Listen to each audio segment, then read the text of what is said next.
welcome to the Soulish Podcast. My name is Whitney and I am your host. On the Soulish Podcast, we talk all about the soul journey and how we express, how we embody, how we integrate, how we heal, how we connect.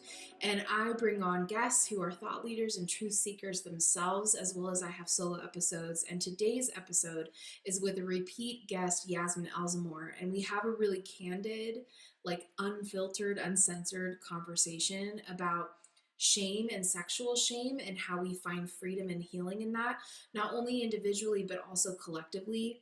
And I think that this conversation is a really important conversation, not just to have with each other and ourselves, but to even kind of address the wider picture of why we came here at this time to experience the things that we're experiencing and what that means, and what the design or end goal or purpose or intention is that our soul came here for this reason. And so I really felt like this conversation was very candid, very vulnerable. And so thank you for your grace in understanding in that, or sharing our vulnerability. But also, I had a personal aha moment in this conversation where we were talking about shame and I kind of defined it. And it was kind of like an aha moment for me of shame isn't just like a feeling. It's not just something that someone puts on me, but shame is just anywhere where I feel a lack of truth and honesty within myself. That is why I feel that feeling that we call shame. It's because I feel not aligned and I feel like there's a division within myself of what is true and what is untrue, what is seen and what is unseen. And that's why I have any kind of form of shame, quote unquote. And so that really helped me also reframe that for myself, and how I'm going to now continue on healing my own personal shame around experiences or not enoughness or unworthiness of experiencing love and unity and oneness. And I also defined that for myself of it's not just sexual expression, it's not just sexual experiences, it's unity and oneness and intimacy and knowing and being known. That's ultimately what I personally am craving at the moment in my life. And so however I experience that in whatever expression, making sure that I am true to that intention, so that therefore every experience or whatever I have, whatever I experience and exchange is in alignment with that intention and that purpose. And when I don't feel like it is, and I feel quote unquote shame, navigating that and diving into why I don't feel that was in alignment with my ultimate intention and purpose. And so I think this episode, hopefully it's my hope and desire that this conversation opens you up to see where you have a division within yourself, to see where maybe you lack truth and honesty within yourself, and then on a greater scale for you to see that in the world around you, see that in others, and be able to recognize it, see it, and send love, and send intentions for them to also see it and heal, and to also maybe open up your conversations with others and with those that you're close with, and that you can have an open dialogue, because that's honestly what Yasmin and I have. We have an open dialogue, and so we can share explicitly and candidly with each other pretty much everything. And to have a friend like that is so important. To have a connection or relationship or partnership with someone like that is so important, because then you can explore, and you can explore with someone and be supported, and they can also mirror back for you what they're seeing. And that's also equally important in the journey as we're healing this, because again, it's the seen and unseen. And so when you open up the unseen within yourself and then open it up to people you trust that will hold space for you and are safe and consider all things sacred, then you can have this true full circle healing moment. And I think if you're someone like myself right now, I'm single, so it's really hard to not have a partner that you can bounce this stuff off of and have this intimacy of seeing the unseen together and exploring that together. You can still have that in friendship and close relationships, family, maybe some family or friends, and you can still experience that level of intimacy and safety with people, with others, not just even within yourself. But I just find like this journey is so nuancy and this conversation is so nuancy, and nothing we discuss is based off of morals. It's all based off of feeling, honestly, and like intention and purpose, and like the reason why we're desiring or the reason why we're experiencing something. So it's not because it's wrong or right, in the expression or the intention. It's just simply, what is it? Do you align with it? Does it serve your intention and your purpose? And if it does, cool. If it doesn't, then why are you experiencing it, or why are you choosing to continue to experience it even though it's not in alignment? And ultimately, that's our choice, right? That's our free expression and choice in this life. No one can take that away from us. And so that is our right to choose. But I also love, like, another little nugget of this conversation that I loved was the fact, I just brought up the fact that everything is in cycles. Everything is seasonal in this experience, in this life. And eventually one day, we'll incarnate maybe in a less dense body, and we won't need to sleep. But right now we're in an experience where we have sleep, and we go unconscious or into the subconscious for a couple hours every day, and the physical body needs that. And so, but with that, we get to restart, and we get to have a new day, and there's new seasons, and there's new years. And that is something that we experience in this life. And so the positive aspect of that is that we get to hit reset. So there's no shame on what we haven't done or what we have done. There's simply an ability to choose to have a different experience, and to choose every day that you're going to have a new thought pattern, that you're going to have a different like emotional response to something that someone says to you, that you can choose to not be single. You can choose to be in partnership, and you can choose who you want to be in partnership with. You can choose your experiences. It's really empowering and uplifting to think about, and to acknowledge that this is part of this experience that we're here experiencing together. So I hope that this conversation, this podcast episode, I hope that it really, really, really encourages you, inspires you, and that you feel uplifted, that you cry with us, that you laugh with us, that you just enjoy it, and that this helps you in your journey navigate this for yourself. I would love for you to comment, to subscribe, to share. All of that would be amazing. So it would be so helpful in support of this podcast, but as well as Yasmin Elzomor and her work as a relationship coach. And she's also a fantastic photographer. She also has her own podcast, Humanity Feels. And so it'd be awesome if you could do that for us. We would feel so loved and so supported. So love you guys. Enjoy this episode. Yasmin, we chat on the daily, and one of the topics that comes up quite frequently, if not daily, is how we feel in our sexual experiences, how we feel even just energetically in our like sexual creative life force energy, and how that impacts us throughout our day, week, month, years, because both of us have been single for quite a bit. And so it's like interesting to navigate, because obviously when we're in a committed relationship, it just kind of is a free flowing experience with our partners. But being single, it has been like a very unique experience to navigate, like, I'm not, I guess I could say casual, but like lover experiences, and navigating that, and like how that impacts us energetically. We talk about that a lot.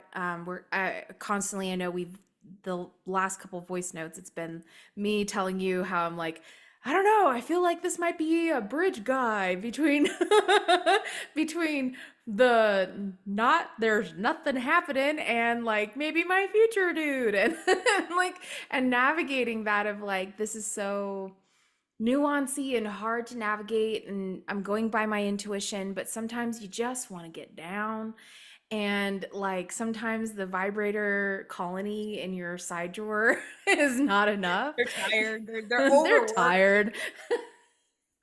And so The sometimes you're batteries are like, dying. dude, I always have them charged up, because it's like that's maybe the worst thing ever when you're single. But I think, it's hard because sometimes you just want that closeness. Like, it's not even like the sexual act, it's the intimacy, it's the connection, it's the looking into someone's eyes and like connecting on a soul level. And like, that's ultimately what we crave, right? But it's been really interesting navigating being single. And something that you and I have in common, unfortunately, is sexual shame. And growing up religious, me, non denominational, spirit filled Christian, you Catholic. And then also culturally, like, I know there's probably some even cultural differences between the two of us because you're like a Egyptian Colombian goddess and I am German Viking Native American goddess with a little sprinkling of freckles. And yeah, like I think, it's just interesting. It's just interesting all of the things and navigating it. So I think I'd like to start this conversation after that lovely monologue. Um, I'd like to maybe start the Beautiful conversation. monologue. I loved it. Thank you. I'd like to start the conversation maybe on like where you're at right now in navigating your sexual expression and experiences and how you feel energetically. Yeah, babe. I mean, wow, everything you said about the sexual shame aspect, like, oh man, that just hits on so many levels. And I've been thinking lately how I've been like really diving into that. Like, I've always been super interested in learning about sexuality, right? Yeah, My own, but also sexuality as a whole, like what it right. even means, like what is sexuality? How do we even tap into that like source, right? And but lately I've been like really embodying it and wanting to like actually feel into that, right? Not just intellectualize the information. And dance has been one of those things for me, and I wanted to like talk about that because it's been the thing that is allowing me to express myself vulnerably, and it's very vulnerable. It Like, is. I didn't realize like how like vulnerable dancing in a sensual manner could really be, right? Because yeah, it's like you're expressing emotion through your body and you're letting people see it, like it's out in the pub, it's out on the stands, like people are watching you and seeing you in your zone, in your flow. And to me that's super vulnerable because I grew up in a household that was very intellectual. There was no pleasure or fun to be had. Like, my dad was like, dancing, you're not doing that, like, what are you talking about dancing, or like as an extracurricular activity, like you're going to do something intellectual. So I was always growing up, I was always forced into being intellectual, getting my work done, and like everything had to be very serious, task oriented, achievement oriented, and if I didn't do that, I felt like I was unworthy, and like I wasn't good enough. So growing up like that, and obviously growing up in a household where their religion was a major aspect, my mom's side was religious, my dad's side was religious. And even though my parents weren't as, I would say they were a little bit more unconventional than their parents, religion still was pretty strong, right? Like the foundation of that was still strong. And that's difficult to cut, because that's ancestral. And yeah, I know you Hmm. know this, but Yeah. that's like that runs in the lineage, right? So being in that state, like I just kind of experienced not really like being tapped into my own body, not really knowing myself physically, not really knowing myself like even emotionally, right? I knew myself intellectually, but it was only one dimensional. So like lately I've been kind of in that space of like I want to do what my inner child, what little Yasmin wanted to do at one point, which was dance. And I knew that if I started to do that, it would like kind of really bring out a lot in me, and it's brought out a lot of like great things, but it's also brought a lot of shadow, and it's brought a lot of shame up to the surface. So I've kind of been in that space. I've been dealing with that of, man, there's so much excitement that comes with exploring yourself sensually and sexually, and like really being comfortable enough to express yourself in that way. But on the other end of that, there's this fear, right, of being Mm. perceived in that way. There's this fear of being judged as, oh, what a whore, what a slut, like, look at her being so sensual and like loving her body and like being in her body, right?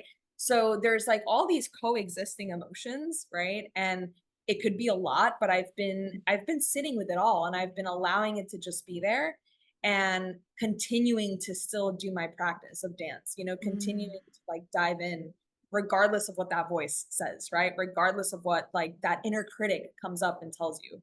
And it's been, babe, it has been the most healing thing, honestly. Like I feel like I feel like I'm transforming again, And I'm kind of like letting go of these fears and these beliefs that I've had for so long and that my family has, and my lineage probably has. And I think that to me is medicine, and that's how we actually move forward and heal, is if we embody these practices and we embody what we intellectually know and we learn.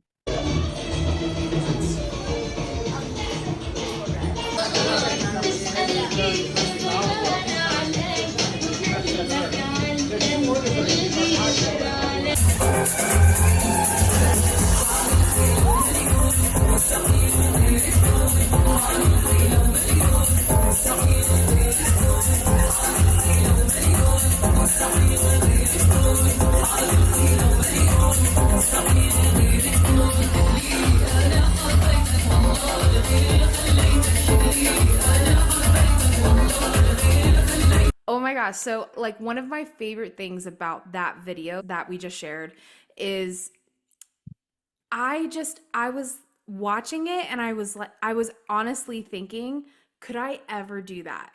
And the answer is no. I could never do that. That was like so brave to be dancing around in a restaurant. It doesn't even matter what you're wearing, just even just dancing in a restaurant Yeah. around people, and like your eye contact is like crazy amazing. I was just like, she's like, like literally zooming in on people and smiling. It was like, God, if there's ever like a moment where I've seen you be just 1000% authentically yourself, like it was so beautiful, like such a beautiful expression of like the joy and the peopling that you do. Like it exuded love not only for yourself but for others, and sharing that joy with people. Like that's what that was to me. It was like, I feel beautiful. I know I'm a badass Egyptian Colombian goddess, so come at me. And like, and just like showing up. It was just the most beautiful thing I've ever seen that you've ever done. And God, there's so much, so many beautiful like pictures, videos. Good gracious, like you have so much amazing, beautiful content that you put out. But that was like a wow for me as your bestie. I was like, okay. I think I did like fire emojis, like multiple fire emojis, because I was just like, oh my God. Oh, So babe, that beautiful. got me so emotional because you don't know how hard that was for me. That was one Oh. of the most challenging things I've ever done in my life. Because, like you said, it's not even about what you're wearing. While yes, it is, like it's a sensual outfit, and it's red and all that, right? It's like you're attracting attention on some level. It's just the dancing itself. It's just being in front of an audience and like people that you don't know, right? Like I could dance in front of you and feel super comfortable. You're my bestie, right? Like we're like sisters. Like at this point, there's so much comfort. I can do that, half naked and like it wouldn't matter, right? But if I'm in front of an audience of men and women, right, both, that I don't really know, and I'm like, these people are complete strangers, it's really scary to be perceived, and to be seen. And there was like so much conflict within me of wanting to be seen and knowing that I have the capacity to be seen, but also wanting to hide in the shadows, right? Because that's my comfort zone. I am comfortable hiding in the shadows. I enjoy being in the shadows, but I know that I have to, challenge myself to be seen in a different light, right? And in a light that really expresses my joy and my excitement for life and my lust for life, you know? So for me, that was one of the hardest things I've ever had to do, because I had to express myself without words, you know, and that's really, really difficult. You know, it's like Mm-hmm. 10 times harder than modeling, in my opinion, you know what I mean? Because it's movement, you're dancing. Modeling is also very vulnerable in different ways, but like this was just next level. And after I finished dancing, I danced for a whole hour straight, which Oh is my so gosh. funny. Like I didn't even realize that I did that long. And I one of my friends that, you know, her friend owns that restaurant, she was like, you know, keeping track of the time. And she at the end was like, dude, you finished the whole playlist. Like that's crazy, you know? She's like, I didn't even have to stop you. We were gonna stop halfway, you know, do a little break and then, you know, start dancing again. But I just kept going. And she's like, I didn't want to interrupt your flow. You were in a flow. I didn't want to say anything. I just kind of let you do your thing. And after that, I was just like, not on this dimension. Like I could feel myself being in a completely different transformative space because I took that leap and I did something that was really foreign to me and really foreign to like my family. You know what I mean? Like I have family that follows me on Instagram and it's like, oh, you know, they may or may not like it, but I didn't think about any of that in the moment. I didn't think about what will people think? What will they say? How will they perceive me? You know, I was just like, I'm doing this because I love expressing myself in this way. And I'm not harming anyone and I'm not doing anything to anyone, you know, and I'm not hurting anyone in any way. I am just simply bringing joy with my intention, you know, and I think that's what helped me kind of get through that moment and Mm-hmm. challenged me to get through a really difficult moment where my inner critic was loud and I was insanely terrified, you know, like I'd be lying if I said I just got out there and was like, whoop, you know, like I just floated, everything was perfect. Like, God, no, I battled severe imposter syndrome. And even after the fact, I still battled it, you know, like even after I was done, I was like, oh my God, I can't believe I did that. Like, who am I? Like, I'm not a professional dancer, you know, but it's not about that. You know, it wasn't about getting it right or being perfect. It was about expression and Mm-hmm. healing, you know, and being in your feminine essence. And that's, to me, that was more important than anything.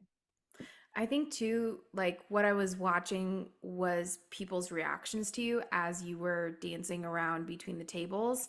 Yeah. And it was really interesting to see the energy exchange, from people. And so it brings up a thought with what we're talking about is like this collective, expression that we're seeing of like, we've really come for women, especially like freedom in our sexual expression or just expression period, like in our Yeah. Yeah, yeah, yeah. femininity, Right. but also like that exchange and what is received, what is not received in society. And I like not to liken it to this because it's very different, but like dancing like that versus someone that's maybe dancing at a show, right? Right. Or even at a club or Right. something even maybe a little bit more on the darker end is like Yeah. stripping, Yeah. right? But like Totally. I think all of that has an energy exchange and an expression of the feminine. Um Yes.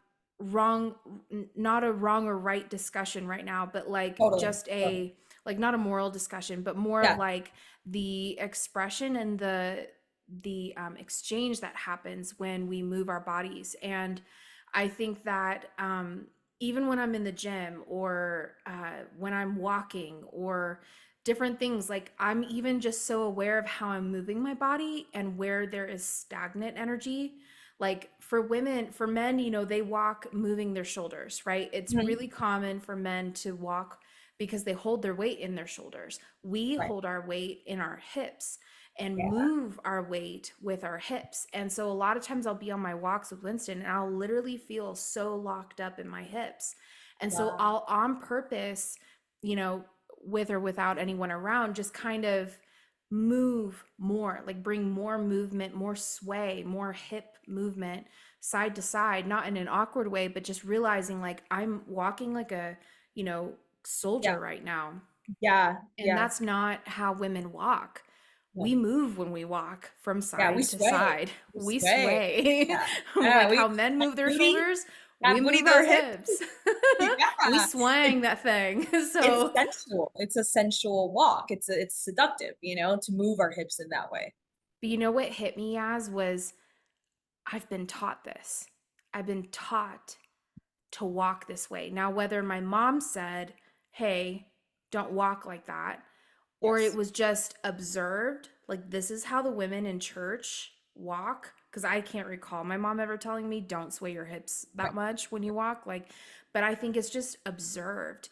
And also because you're so afraid of sinning, which sin for a woman was being alluring, Yeah. was luring a man into sin. And we've had these conversations where, like, a guy at church, I had a crossbody bag, and he told me to not wear it that way because it was accentuating my breasts.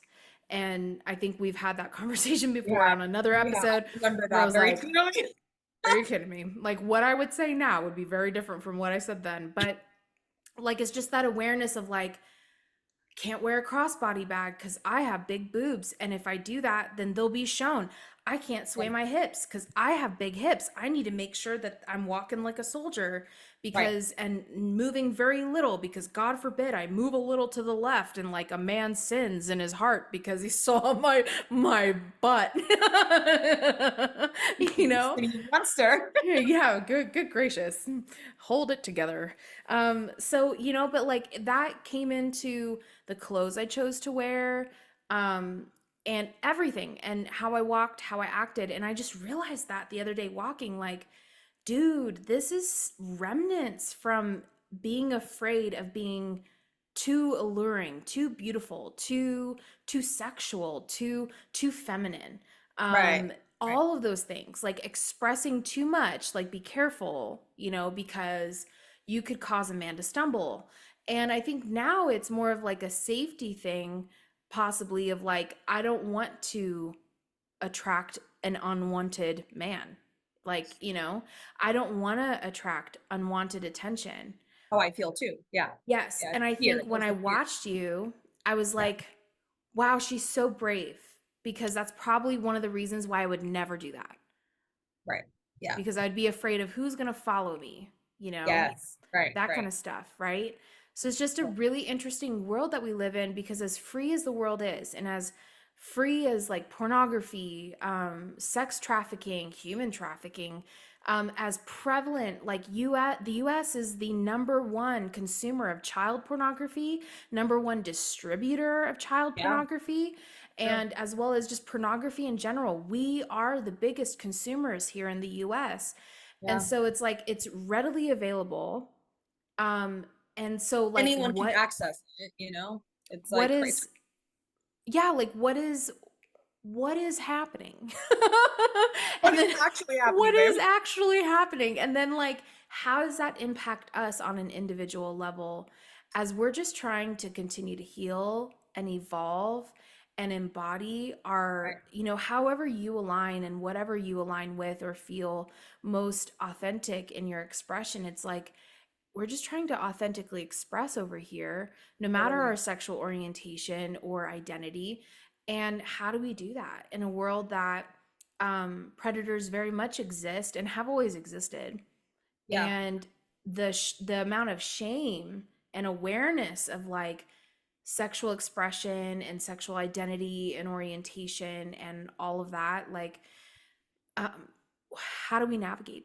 How do we understand what is outside Right. factors and then something that is internal, that is ancestral or genetic or something that we just are predispositioned to Programming. feeling? Yeah, Yeah. programming. Totally, So, babe. mm, Yeah, so good. I wanted to add, and I shared this story with you on one of our voice note exchanges, and it was how I also felt a lot of fear around expressing myself in that way for that reason of like, I don't want to attract unwanted attention. And I think one of the reasons is because when I was like 13, I was like 13 or 14, you know the story already. I was on the bus with my mom and I was just with my mom. My dad wasn't there. We didn't have like a masculine figure there. And I was visiting a cousin in Boston, and my mom told me this story. I never actually saw it with my own eyes. but I trust that, she was like aware and like looking out. There was this man probably in like his, like my mom says, like late 40s, early 50s, and he was in the corner of the bus and he was looking straight at me masturbating. And, I challenged my mom. I was like, Mom, how do you know, like, he wasn't looking at you or somebody else? Like, how do you know for sure he was looking at me? She was like, I could tell he was looking straight at you, undressing you. And you were already growing into your body. You were 13, 14 years old. Like I was already growing into my boobs, into my hips. My hips were already starting to grow, so she was like, you're a beautiful young lady, and like you were already expressing that. And this man was, looking at you in that way. And she's like, I felt so uncomfortable. I didn't know what to do. I like froze, right? So she went into freeze mode of like, I don't know what to do. Like, this is so scary. Like, what if he follows us, when we get off the bus? Like, that was her fear. And she expressed that fear to me. And she's like, and I wasn't wearing anything revealing, I was just wearing jeans and a t-shirt probably. Like I didn't wear, growing up, I was so conservative that I wasn't allowed to wear really revealing clothing. So it wasn't about that. You see what I mean? It was just more that essence that we carry as women. It's not always about your clothing choices, truthfully. Like you could be fully clothed and then you give off this essence of being alluring and seductive, and that could still turn on a man. So it's Mm. not always about that. And I realized that when she was like telling me the story. And, from that point, obviously I had other experiences when I started modeling in my early 20s, right? Being around like really creepy men and men that were trying to, use you to gain something from you. And like, they photographers that were not, of integrity and stuff. Thankfully, nothing ever happened, but I saw that energy, right? I was always like kind of around that energy of these Yeah. types of people, right? And it was always like scary for me because I'm like, okay, don't be seductive, don't be alluring, don't be masculine, right? Put up that shield, that masculine Right. shield. And I got used to that. I got used to being masculine because that was my way of protecting myself when I went to these places by myself, because I was going on my own. For the most part, I was going to these places on my own. So, I wanted to add to that because, yeah, a lot of that is fear of being perceived and fear of this unwanted attention from, people that could be dangerous, right? Like genuinely can be dangerous to us. And it's sad because, yeah, I think porn is major, in our society. The way that women are viewed, right, as objects, that's a problem, right? Because we're viewed as just like you're just someone I can have sex with and I can dispose of, and we move on and that's it, right? Obviously that's incorrect, and that's something that hopefully we do start to shift and change, and the masculine starts taking more responsibility for his primal advances and his primal feelings, right? And I think a lot of that I also wanted to kind of get into like the Madonna whore complex, because I think that's a big part of why society is so fragmented when it comes to sexuality and why there Yeah. is so much. And you and I, again, we've talked about like the Madonna whore complex. And for women, it's the night beast complex, so like the good boy, bad boy complex. And it exists for both men and women. And we also see ourselves fragmented. Like we might see ourselves as the Madonna whore, right? And it's not fully integrated. So that obviously has a major point here, and a lot of it is religious programming, right? Of Hmm. like you're either this good girl, this saint, and you are seen as that by a man. You're like the mother of the kids, you're the housewife, or you're the other side of that, and you're the prostitute, you're the whore, you're the slut. And to me, it just doesn't make sense because duality is important, and we do have so many sides of us, and I think it's important that we integrate that. And until we learn to integrate that, we're going to stay fragmented, and we'll stay in this place of shame because that goes into our shadow. Yeah. If you think about it, that fragmentation, it goes into our shadow side. If we can't allow ourselves to feel sexual or to feel pleasure, then we're just going to keep kind of putting that in the back of our heads, and it's going to come out in like nasty unconscious ways. Yeah. Yeah. So like I kind of wanted to really touch on that because I think that's a big part of society's issue, is this fragmentation. And we haven't really learned to put these two sides of us together, Yeah. and we stay fragmented. And as long as we stay like that, we see ourselves in that lens, and we also attract people that are fragmented and see us in that way too. Yeah. I think it's interesting because even just hearing you talk, it was coming up for me of like, I don't feel like I belong in either of those camps. And I think that's been the hard part of my Yeah. journey of I was basically 29 years of, celibacy. So, um, like I didn't have any prior experience prior to my long-term relationship that I was in. Um, and so navigating that and what am I and how do I express and trying to be the Madonna whore and express like that because I wanted to be lusty and I I wanted to be lusted after and sought after and desired, you know what I mean? So I was like, well, this is what men want, right? Like I need to act like this or speak like this or text back like this in Yeah. order to be desired and to turn them on in order to keep them. And Yeah. this is what I have to do. And then at the same time, I'm like, I no longer identify with the prim and proper, innocent, naive, knows nothing about anything related Mhm. even remotely to her body in Mhm. any other capacity other than like what you see before you go into the shower. Like, Right. I wasn't ever allowed to look, touch, be curious. It was not allowed. Like, so I honestly didn't see any bits like until I was like near on 30 Right. because it was a sin because it's a sin to Yeah. touch It's yourself. It's a so sin to forbidden. desire yourself. It's a Yeah. sin to desire any of it. And until you're married, at least for the Christianity, Totally. um you know, sin complex. And so it's like really really hard to navigate, but it's like funny because as you talk about this I'm like, man, like it's never felt like anytime that I've tried to express that way and like just even try it out, tap into it because like we don't know what we're doing. Exactly.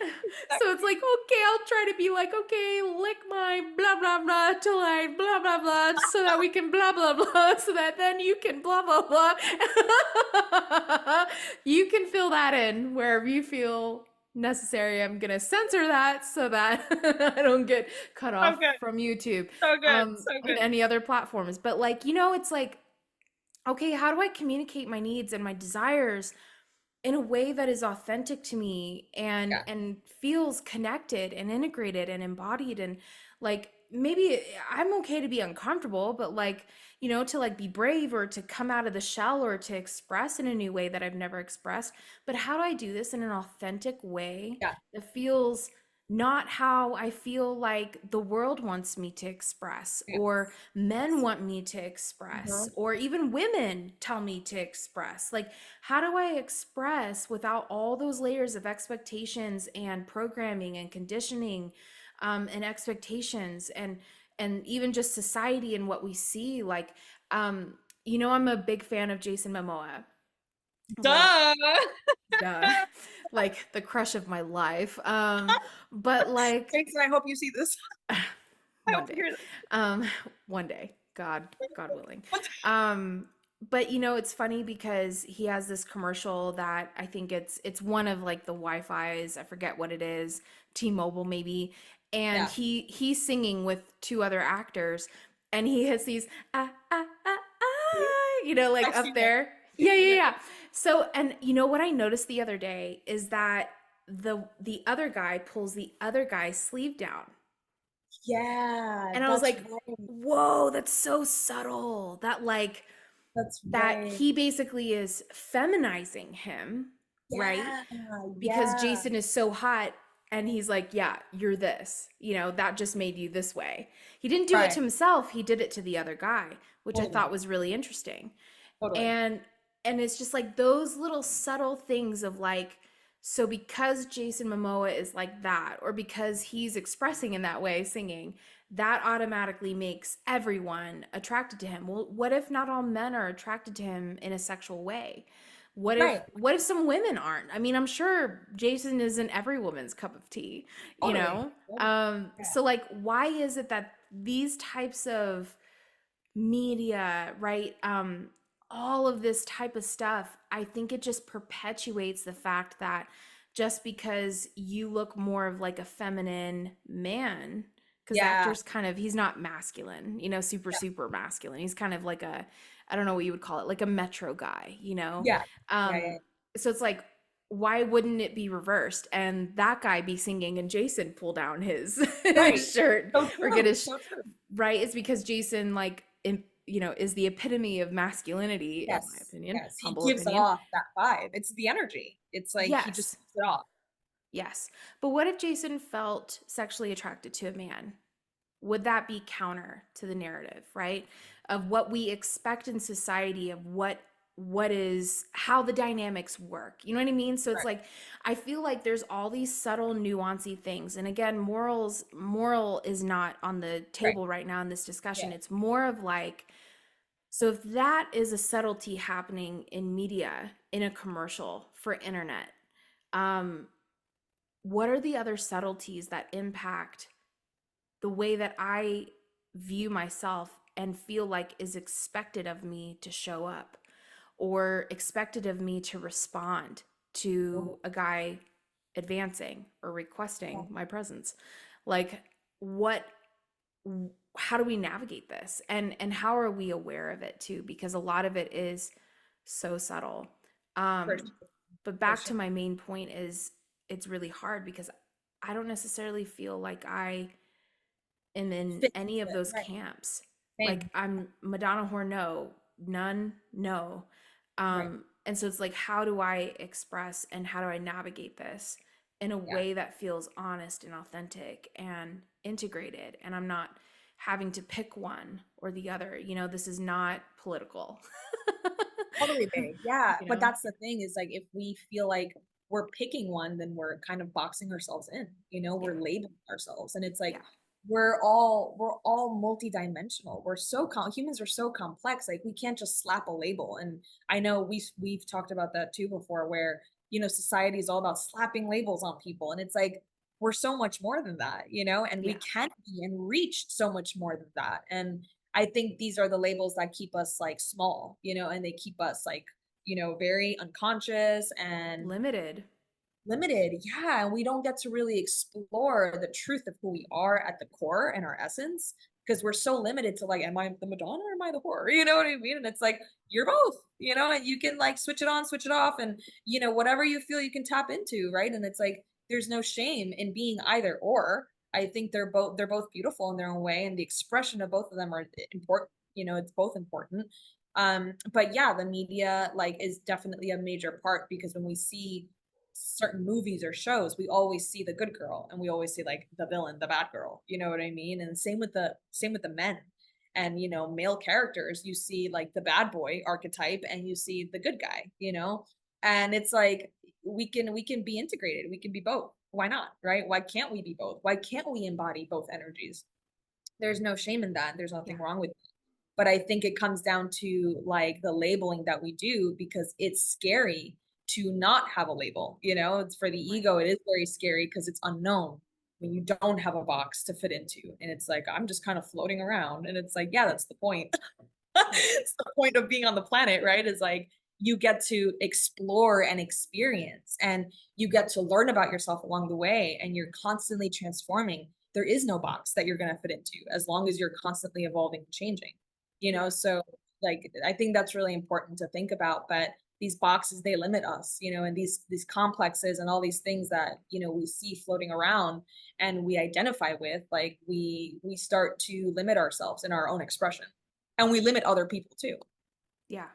Because ultimately, like, what is it that we're on this planet for? Like, ultimately, what is our purpose? Is our purpose to fuck around? Is our Find out. purpose, maybe. But like, what is our ultimate purpose? I would say what I feel like collectively on the planet, and even just for myself, is experiencing this life as an individual expression of God, source, spirit, universe, and I'm experiencing other expressions. And now, Yes. in my experience and in their experiences of me, Yeah, I am coming into the awareness that I'm connected to all, for to sure. everything. I am connected in some way. And Yeah, I think of sex in the same, or any kind of level of intimacy. We have a level of intimacy between the two of us, of course. not just because we've slept on a wooden floor together with a blanket, but because like I love we it. have love and a connection Trust. Yeah. between us, trust between us. So there's a unification that has happened over the years of our friendship where For we sure. have unity and oneness between us, a connection that can't just be easily severed over time, Exactly. space, distance, and all of that. And I feel like in that same way, like that's ultimately what I crave in, traditional partnership, whether it's for the rest of my life or if it's for a couple years or a couple decades. Like, I don't care like how that looks. I used to care. I used to want to get married and, at 24 and be I with know. that man Timeline. until I died. Yeah.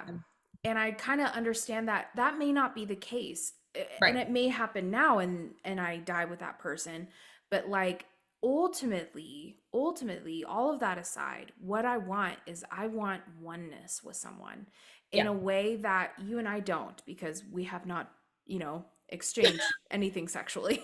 Um so we're clearly We haven't platonic hit that. friends. We um, haven't hit that Although I piece. think you're gorgeous and beautiful, but we have not had intimacy in that way. We've had every other level of intimacy that you can Right. share Totally. besides sexually. But like I think it's that whole unity, oneness, intimacy of being known, of knowing someone else. Like I Yeah. crave to be known as much as I crave to know, like Same. on a whole level, like um and so I think that's ultimately what I crave. I don't crave the physical act as much as at the Right. soul level I crave that oneness and Yeah, that babe. level of intimacy. Yeah. And that's what I desire. So it's like however that's expressed now, if that's a sexual expression, if that's a just even just a, like a physical like hug, cuddle, make Holding out, hands. Yeah. or just even looking at each other from across the room and smiling. Like I crave that just as much as I crave everything else because it's all encompassing, right? So Right.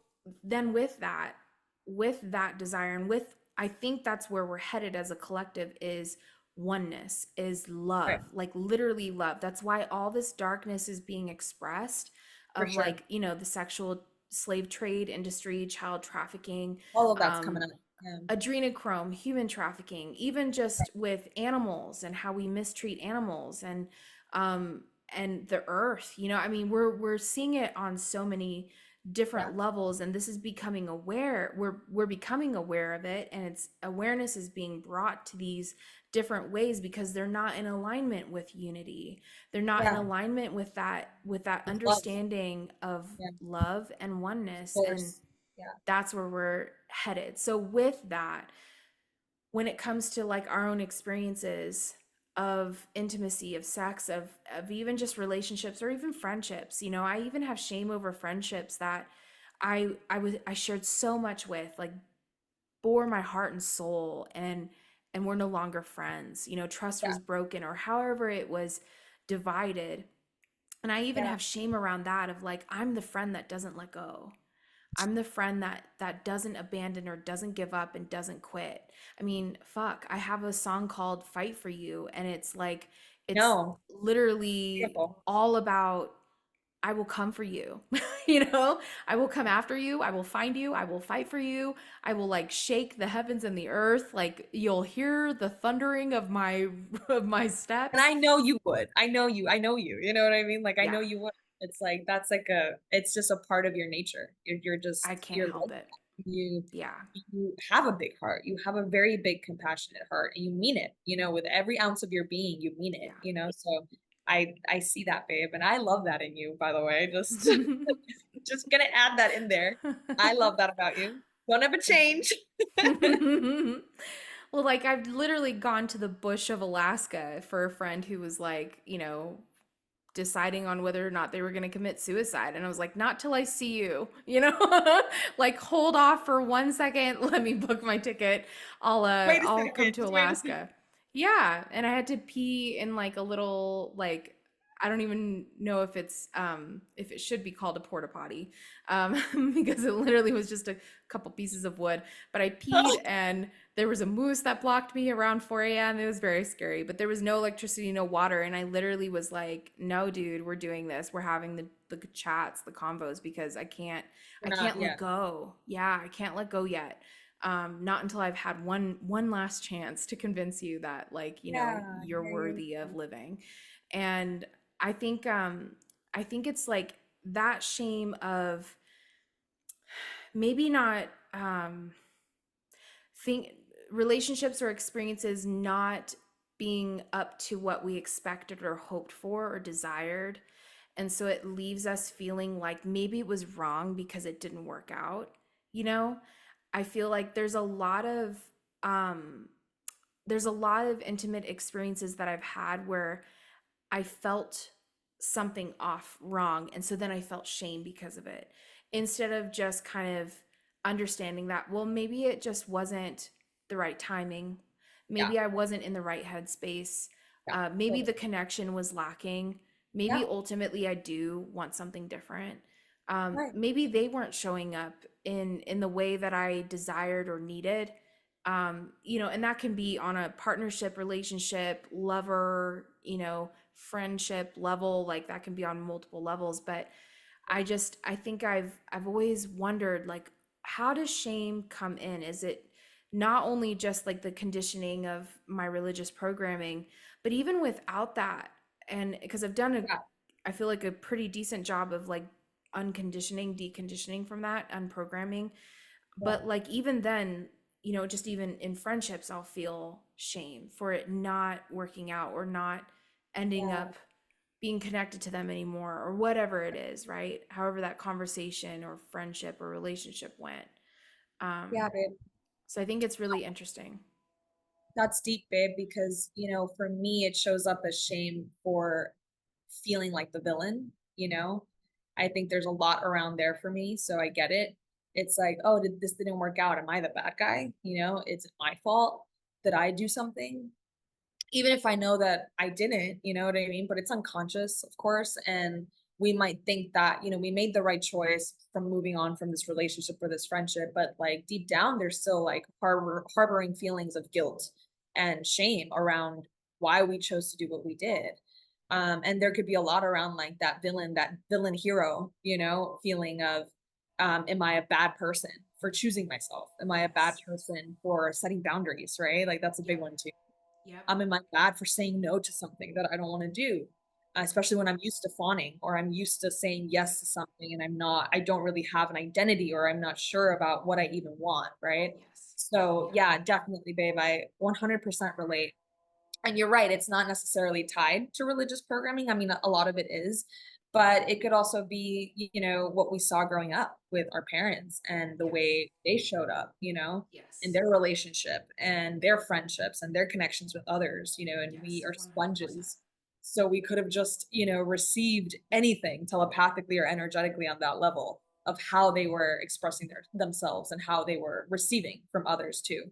I think something that, hopefully the listener can take away is one, I think navigating with your intuition. And like that's key because I know that everyone has that, phrase of like, well, this is my truth. And I think that is a good way to navigate for you personally. Now where we like, project our truth onto somebody and expect them to share that same truth, that's where it can get a little wacky, especially in relationships, right? Um, Honoring each other and each Yes. other's truths is really important. But I think being really aware of like where something is coming from, and I'm always looking at that and I'm always kind of assessing where is this desire coming up from within me, and what is it ultimately that I want. Like I've always been the why chick. I was the why kid, the why chick. I've driven every boss crazy because I'm constantly asking why, because I want to get down to the intention, to like Love the that. purpose behind it. I've always been that way, of like that helps me to fully understand and to align with whatever it is. And so I think that's where I've navigated, because it's like my conditioning would tell me this desire is wrong, Yeah. or that it's a sin, or it's causing Yes. me to not be as evolved or as awake spiritually. You know, it's conflicting with that. Right. Totally. And then I'm like, well, what would be the difference if I had this desire with being in a relationship? Would I now be suddenly more evolved because I'm in a relationship? Or Great can point. I, yeah, Great yeah. point. I mean, I Yeah. hate that Yeah. because it's like, oh, so you're holier. This is the same thing in the same in the same costume of like you're holier because you're married. You're more Right. spiritual because you're in partnership. And I Right. think that yes and no. Like, can you Right. experience oneness in partnership and relationship? Yes. Can you experience oneness and all of that the same? Can you evolve single? Yes. Like, I Absolutely. think yes, just from Different either ways. ways. Yeah. Yeah, like I feel like if you're in a relationship and you're just coming from your horny self, like Right. the same thing is happening. You just are covering it up in relationship because suddenly you have an entitlement to this person fulfilling Yeah. your desires. Yeah. I mean, it's the Mutual same thing. masturbation. Right. So then, okay, like, so Yeah. what makes that better or worse, you know, than what you're doing? What is your intention to get off? Well, like, okay, so you can do that single and you can do that in a relationship. Totally. Where is Totally. it coming from? Why? Yes. You know, Yes. what is the purpose?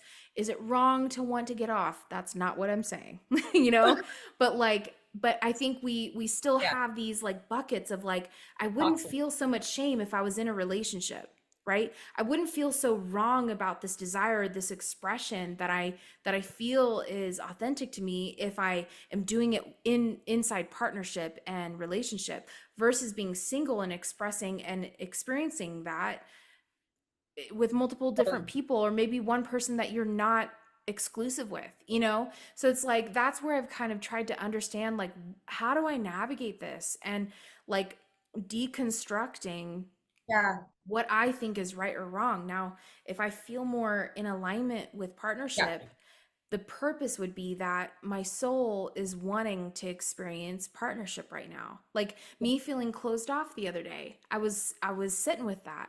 Am I just feeling closed off because the body is kind of like blah or the energy is like Right. blah?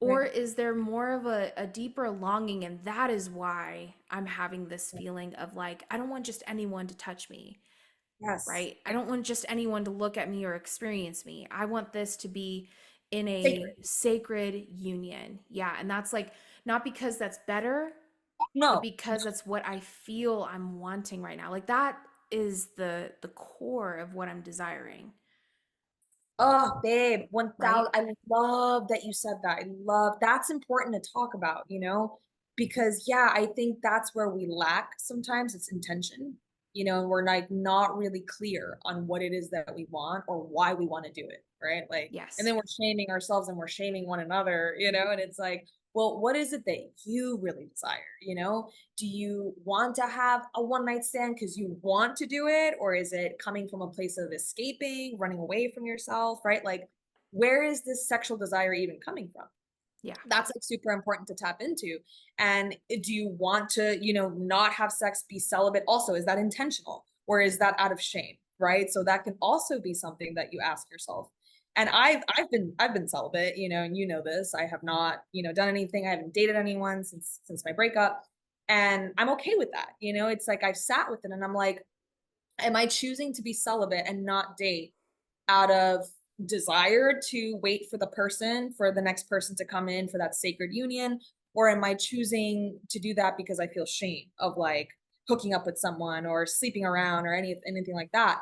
And I sat with it. I'm like, no, I'm choosing to do this because I genuinely just want to wait. I'm not in that headspace to be with anyone right now. And that's okay. The time will come. If that time comes soon, then it'll come soon. But I think that's where it's important to kind of sit with that, sit with the Right. intention of like, why are you doing certain things, right?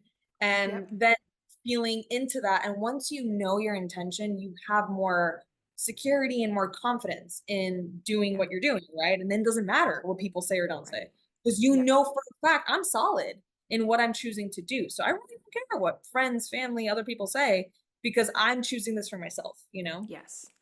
You know what I think shame, like a good definition of shame is anywhere where we lack truth and Yeah. honesty within Yeah. ourselves. Because Yes. that's why you feel shame is because you feel disconnected from your truth. You Yeah. feel like you're hiding. You feel like you need to hide.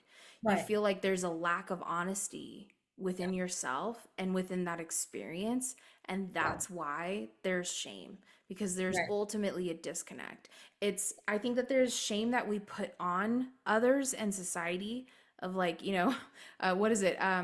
Shame, shame, shame. It's Game of Thrones. Yeah. Like she was there was shame being placed upon her, but she herself felt shame, you Right. know, Right. and was walking down the street naked, being, things thrown at her and all the things. It was awful. But like, I think that there's us experiencing the world saying you should feel shame for blah, blah, blah. And then there's us saying I should feel shame for blah blah blah. Like there's that difference, but what is that ultimately saying? It's Totally. ultimately saying something is hidden, something In is the shadow. lacking truth, lacking honesty, lacking transparency within self and within others. And Yeah. so whether that's an agreement that was made of how you express, I think when we go back into child work, inner child work or shadow work of any kind, I like to see what has been my silent agreements with how I would live my life, because Yeah. I thought I'd be married and have 4 kids by now, Same. right? And so why do I feel shame for being single and childless? Yeah. That's a big one. Because I made a silent agreement with myself, whether it was imposed upon me as a kid or not, but I did make a silent agreement, oath Totally. with myself that said, this is going to be your The experience. timeline. Right. Yeah. Yes. And since that hasn't happened and I haven't accomplished that, I feel shame. I feel like there's a hidden truth, or something that is disconnected that Yeah. makes me wrong, Yeah. right? Or makes you Something feel is like, wrong. what's wrong with me? Exactly. Yes, something is wrong with my experience. Something is wrong with me because this agreement that I made with myself and my future partner has not been fulfilled, and therefore, or experienced like I thought it would be, like I agreed that my life would go, and Yeah. that's not. Totally. So I think it's really good to look at that and to go like within this life. And if you feel, you know um, in alignment or in agreement with this, even past lives and then generations, where has this agreement passed down to you from, Yeah. that you felt, to agree to it in this life, and why, again going back to intention, and why is it being brought up in experience now? And Yeah. I think I've found the most freedom by realizing, oh, I made an agreement when I was like 13, and I wrote in my journal, and I even asked for like a promise ring. It was a whole fad thing back then, but I like took it really seriously, that I was going to remain pure and like, until I Right. met my person, and then have babies and then serve God and serve people together. And Yeah. like those were all the silent agreements, and not that those can't be still yet fulfilled and experienced, but why do I feel shame that it hasn't happened yet? And Totally. so, but healing that, acknowledging it, healing it, recognizing it, and going, you know what, let's make a new agreement. And what is that going to look like? And I think when we do that on the individual level, we then can see what are the collective agreements. Because I came here in this time for this reason, to not only Yeah. do the inner work individually with this individual expression of God, of source, of the universe, of spirit, but I came here to also rehash the collective agreements and Absolutely. bring awareness to them, Yeah. and to also be a part of the healing and the unity and the love that we're choosing to rewrite and Yeah. re-agree to, of like, actually, no, this is the standard of unity, this is the standard of love, Yeah. this is the agreement that we have of how we treat each other and how we speak to each other and how we see each other and how we interact. Like, this is ultimately what we're agreeing to. And Yeah. so, quite broad, quite a wide lens view, but I love it. I love it, babe. And I want to add to that and say that I think it's really empowering and powerful to know that we have the power to like rip up these contracts that we made with ourselves, right? And these like silent agreements that we created with ourselves and to start new, start yeah, fresh. There's nothing wrong with that. You know, it kind of goes back to that theme of transformation and the capacity that we have to be reborn over and over and over again as many times as we want. You know, that's the beauty of it, is we can do that at any point. We can choose a different timeline, we can choose a different story, we can choose to act differently and do things Mhm. differently, right? Like, we don't have to stay in that victim mindset. We don't have to be in these boxes that, you know, society wants to put us in or people want to put us Yes. in. We can get up and be like, this contract no longer works for me. It was at one point, and I honor that at one point I wanted this. Now I can choose differently, and there's no shame in wanting something different for myself, you know? No. No. Because just as the same as a bird may not mate in the spring, may not find their little birdie lover for the season. Like, we may not find that. And we may Right, find it in a different season. But does the bird carry shame for it? Does it feel burdened by the lack of mating? No. right, It may have a greater desire and instinctual desire right, to mate, but like ultimately, no. Like right. if that squirrel or bird loses out in the season and doesn't find a mate, like doesn't make little squirrely babies, like they're not tripping, but we They're kind being of going with more, it. I Yeah. mean, it is what it is. Yeah. And I It just think like is what it is. Yeah. it is what it is. And I think everything in this experience here is cyclical, Yeah. everything is seasonal. Right. And so, just the same that you lay your head down and you close your eyes and you restart in the new day when your eyes open and you come back into your body after having gone into the subconscious unconscious realm for a couple hours, you come Right. back, it's a new day, right? Yeah. You get to experience things and have a fresh start. And I think we experience this life that way where, maybe there's other beings. I'm sure the less dense we get, the less we have to sleep, right? That's really a physical need that we have, not Well, necessarily a spiritual one, so yeah. or soul one. So it's like the more we release this density as we evolve, the less we have to sleep. So we are literally here experiencing these cyclical, seasonal changes and experiences for a reason, because we get to restart anytime we choose.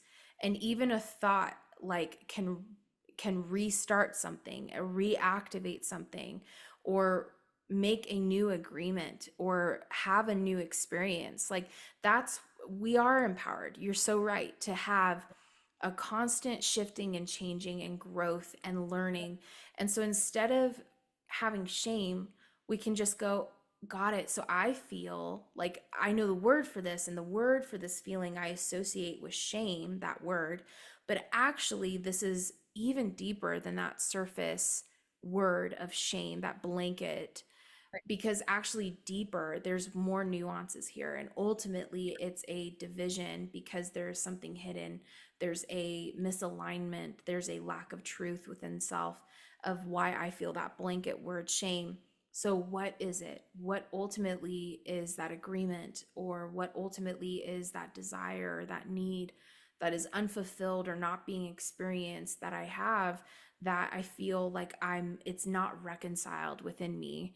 and Right. then and then from there, like going throughout the process and making different choices, and that can be in so many different things and so many different areas of life. So beautifully said, so beautifully expressed, my love. Oh, I love it. And I think it's important to remember that, like, when people project their stuff onto us, it's not about us, right? It's their reaction to their own stuff, honestly. And we're just kind of mirroring their own stuff to them, you know? So it's very trippy. Like, we're all mirrors to each other We're all in one way or connected. another. We're all mirrors to one another, like, and we all see ourselves and we see our golden traits, and we also see our dark traits in others, you know? So it really is about, you know, accepting and not shaming ourselves or that person for having their own experience and their own reaction, but like you said, just kind of like airing it out, right? And being able to really sit with it and like Hmm. face it head on and be like, this is what I'm experiencing, this is the Yes. feeling that's coming up, that's being, you know, that's being expressed right now. And, you know, airing it out and not pushing it further into the shadow, because you said it perfectly, like, that is the problem. You know, That is like, the problem. we That's what shame continue to push things. perpetuates. yes, we continue to push things into the shadow when we do that. And it's like it never gets aired out, and it just gets bigger and bigger and bigger. It's kind of like, like throwing everything in your closet when you're cleaning your room. And eventually it's like there's so many things in your closet and you're like, "Oh my God, I have to kind of get everything out and reorganize and clean it out and all that stuff." And that's Yes. what happens when we do that to ourselves, right? Yes. It's like a closet full of Mm-hmm. skeletons. Mm-hmm. And they could be very, very dense and very like scary if we don't deal with it head on in the moment that it's like coming up. 100%. Yes. So Hopefully, much this has goodness, been babe. encouraging for anyone who's listening as we're Yes, just kind of having a really good convo about collective shame, collective yeah, sexual shame, whatever it is, but also yeah, individual and how we heal, how we move forward, how we don't exactly. repeat the same cycles and we actually Yes, let's stop these evolve. cycles. Yeah, the cycles that don't aren't helpful, Yes, that we're exactly. aware of yet we're not moving forward from. Yes, yes, and it takes time. It's It not does. like of course we intellectually know that, but it takes time to embody that. It takes time to cut these cycles. It takes time to like really accept our shadows and like to stop judging someone else. Right? It's a practice. It's a daily practice. So it really is giving yourself grace. Yeah, because you get to do it every day. Every day is a new start. Every Yeah, and every day. day So it's people are like, showing you things about yourself. yes. So if you're feeling heavy, and burdened by life and how you feel you're being perceived or how you perceive yourself, it's like ultimately leave that before you go to bed. Drop it. Yes, Whatever it is, if you need to go through a meditation or you just need to say out loud, I'm right. releasing this, Yeah. these things that are heavy So good. burdened and Yeah. feeling sluggish and like I'm not able to move forward and I want to experience something different. You have Yeah. every ability to have a different experience. You have Totally. everything within you to heal and to 1000. have a different Always. experience. You're not a victim Always. to life, right? There's no excuse. There's always a different route that we can take. It takes time and effort and energy, but it's Yes. there for us. It's You can available. always choose.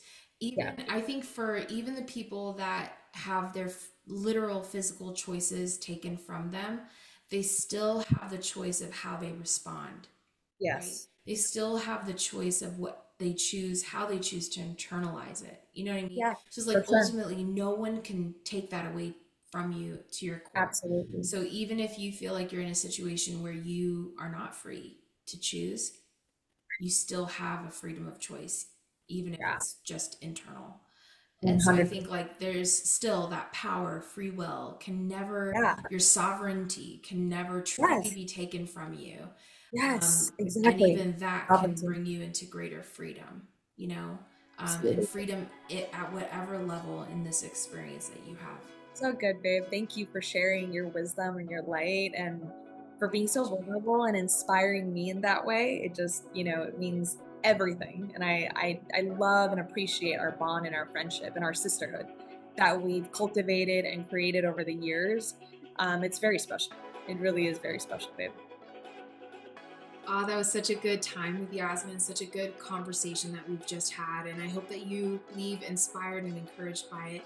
Please like and share and subscribe to the Soulish podcast as well as Humanity Feels. We would feel so loved and so supported if you did that. Please like and share with others that you feel would need to have this conversation that maybe you want to have the conversation with. And I hope that it just is able to spread and encourage people and uplift people. And hopefully together we can totally take away this shame, this collective shame around our experiences, around life, around ourselves, and that we can help awaken humanity and help awaken ourselves and all of that. So, love you guys. Until next time.